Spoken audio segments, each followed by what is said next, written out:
This is question number 11 for from the series came express. Question में कह रहा है बच्चों, which of the following has the electronic configuration of 3d6। अगर electronic configuration निकालना चाहते हो तो बच्चा आपको 3d सीरीज के एलिमेंट्स का एटॉमिक नंबर और उनकी इलेक्ट्रॉनिक कॉन्फ़िगरेशन करनी आनी चाहिए। 3d सीरीज शुरू होती है बच्चा हमारी 21 से लेके 30 तक।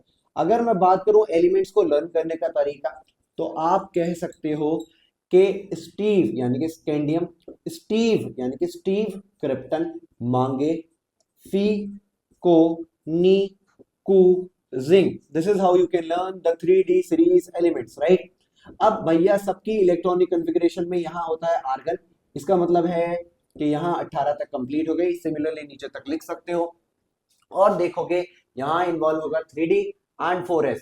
यहाँ 18 में यहाँ जाएंगे 2 और 20 और यहाँ हो गए 1। सिमिलरली इनकी सारी इलेक्ट्रॉनिक कॉन्फ़िगरेशन आप कर सकते हो। अगर मैं बात करूं निकिल की, यहाँ निकिल का इलेक्ट्रॉनिक कॉन्फ़िगरेशन अगर हम करेंगे, निकिल का एटॉमिक नंबर कितना होता है 28 और निकिल पे चार्ज लगा हुआ है 3+ का, तो इसकी इलेक्ट्रॉनिक कॉन्फ़िगरेशन नॉर्मली होती है आर्गन 4s2 एंड 3d8।